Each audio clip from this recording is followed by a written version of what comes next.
Your Eye on Annapolis daily news brief keeps you informed about what's happening in Annapolis and Arundel County and Maryland. Local news, local sports, local events, local opinion, and, of course, local weather. Your Eye on Annapolis daily news brief starts now. Good morning. It's Monday, March 22nd, 2021. This is John Frenaye, and this is your Eye on Annapolis daily news brief. Like Bob Geldof in the Boomtown Rats said, I don't like Mondays, but hey, they keep coming, so we might as well get into it. The Arundel County Police are still investigating the shooting and death of a suicidal man in Pasadena on Thursday. They did identify the man as Leonard John Popa, who was 79 years old. The officer who shot Mr. Popa was Corporal T. Brennan, a 7-year veteran of the department. To refresh your memory, police were called to the residence for a well check on a possibly suicidal subject. They didn't get an answer to their knocks at the door, so they entered the home and confronted Mr. Popa. He apparently had a loaded 9mm handgun in the home. We still do not know the specifics on this case, so you want to make sure that you stay tuned on that. Saturday was a deadly one on the roads in Glen Burnie. At 12:45 a.m. on Saturday, a 73-year-old woman operating a Toyota on Hammonds Ferry Road near Michael Avenue veered off the road, crossed a sidewalk, and struck a utility pole. The driver and sole occupant was declared deceased at the scene.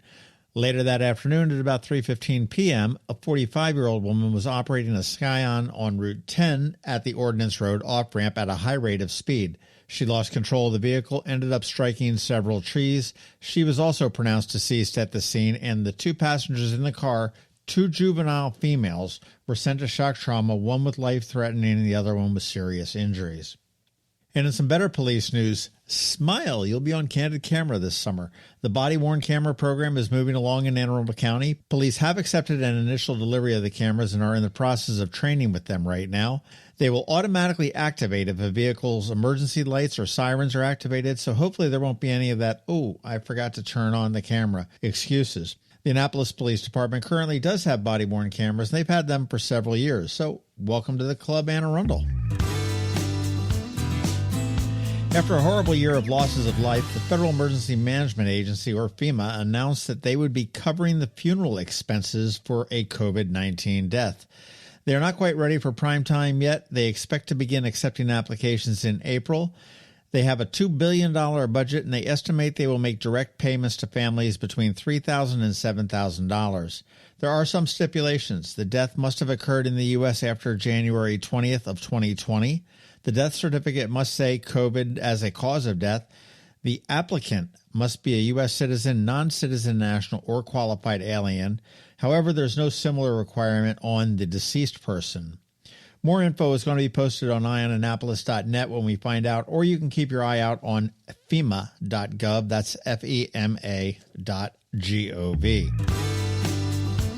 Anne Arundel Community College is number one, but we already knew that. But now the organization Academic Influence just confirmed it with the number one spot in community colleges across the country.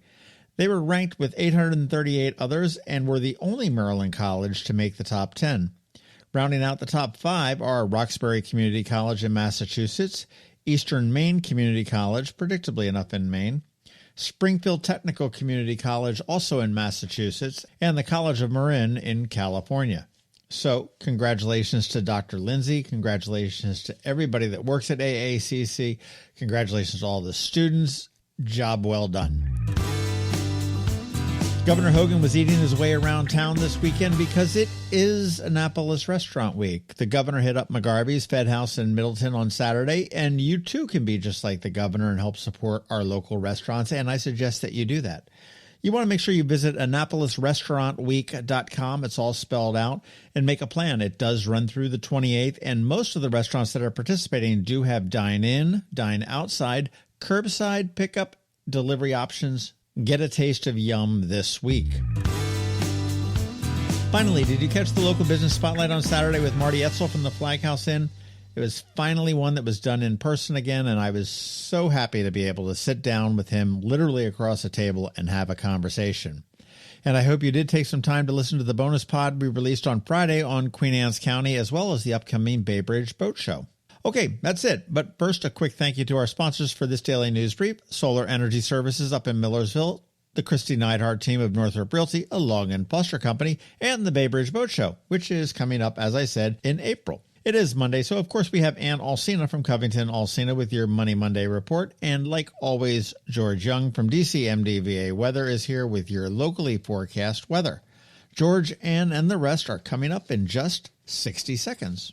Hello, energy consumers. This is Rick Peters, president of Solar Energy Services, with your Clean Energy Minute. Does your home experience power outages? Or maybe you're concerned about energy resilience in general? If so, that's another great reason to consider clean, quiet solar-powered energy with battery backup. You may have heard residential solar adoption has rapidly increased during the pandemic for multiple reasons, and many homeowners, like yourself, are adding battery backup and electric vehicle charging to their solar projects. And with Maryland's residential energy storage income tax credit, along with the federal tax credit for batteries when paired with solar, the economics are quite compelling, and that secure feeling is even better. So whether you're looking for clean energy, energy resilience, or overall peace of mind with solar energy, we can help. To schedule a free solar design, call us today at 410-923-6090 or on the web at solarsaves.net. But hurry, sunshine's a-wasting. Sunshine, sunshine, nothing else can make me feel so fine.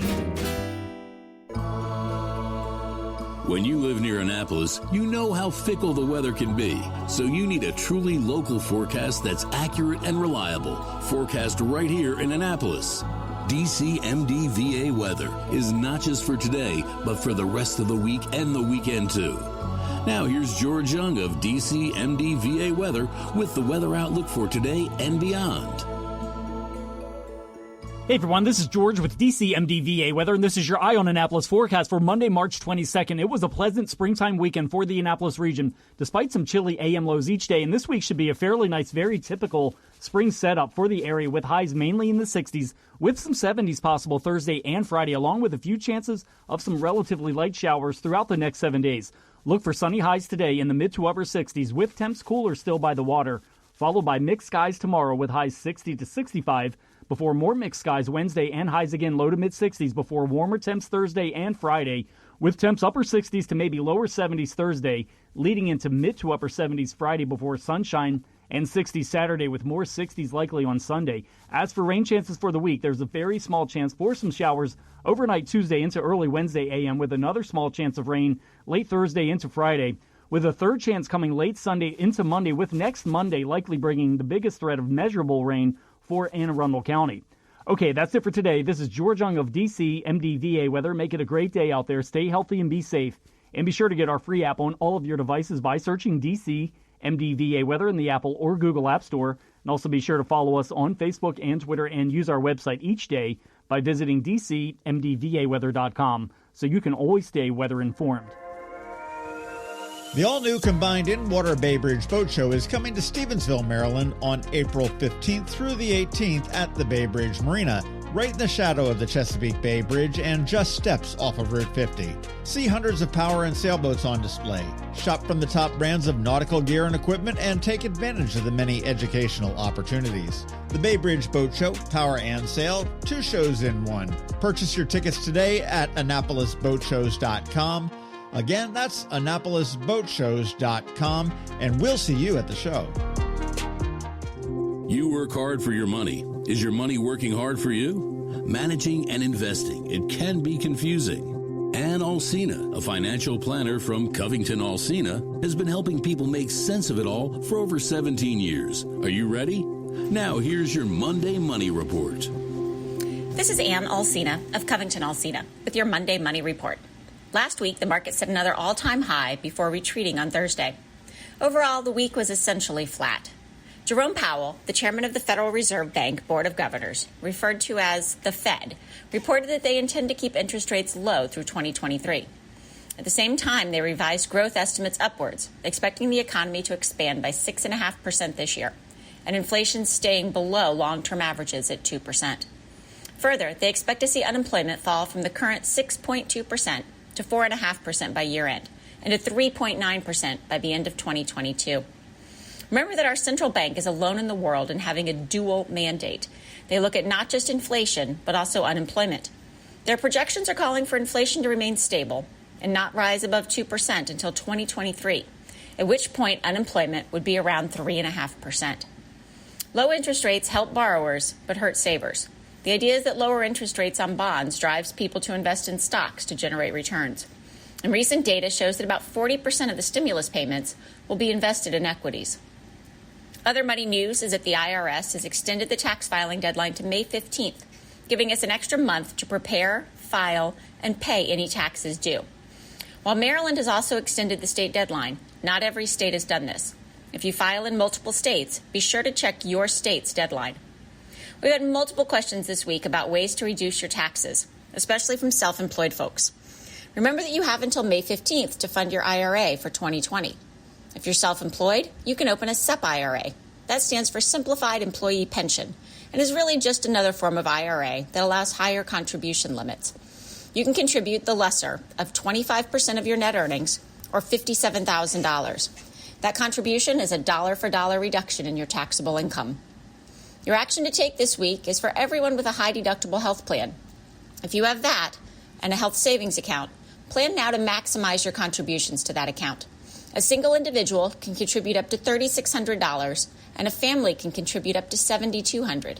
That money carries over from year to year and can help cover health care expenses in retirement. We always have additional articles, videos, and other resources on our website at CovingtonAlsina.com. And for the month of March, we're donating $5 for everyone new who likes our Facebook page to the Summit School, an independent school for children with dyslexia and other learning differences, up to $500. Securities offered through LPL Financial, member FINRA SCPC. Investment advice offered through Great Valley Advisor Group, a registered investment advisor. CovingtonAlsina and Great Valley Advisor Group are separate entities from LPL Financial. All performance references historical. There's no guarantee of future results. All indices are unmanaged and may not be invested into directly. This information is not intended to be a substitute for specific individualized tax advice. We suggest that you discuss your specific tax issues with a qualified tax advisor. The opinions voiced in this show are for general information only and are not intended to provide specific advice or recommendations for any individual. To determine which strategies or investments may be appropriate for you, consult with your attorney, accountant, and financial advisor or tax advisor prior to investing. And if you don't have a financial advisor, come talk to us. This is Ann Alsina with CovingtonAlsina.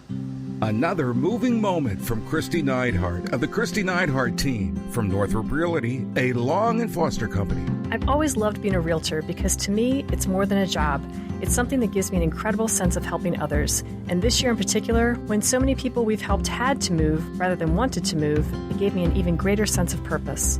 Whatever the reason for someone's move, from a career relocation to simply needing to downsize, it has truly been super rewarding and a privilege to be able to assist our clients through all the steps of their journeys. Though it hasn't always been easy, we've learned new ways of navigating the home buying and selling process. So whether you need to say goodbye to your current home or are looking for a new house to start the next chapter of your life in, the Kristi Neidhardt Team is here to work with you and for you, because truly we are all in this together. That's another moving moment from Kristi Neidhardt. To get in touch, call 410-295-6579 or visit kn-team.com. That's kn-team.com. You've been listening to the Eye on Annapolis Daily News Brief. Tell your friends and colleagues, this is the podcast where you can keep up on the latest with what's going on in Annapolis and Anne Arundel County. And don't forget about our website, eyeonannapolis.net, where you can find even more information. And make sure you follow us on Facebook at All Annapolis and on Twitter at Eye on Annapolis. This Daily News Brief podcast comes to you every Monday through Friday at 6 a.m.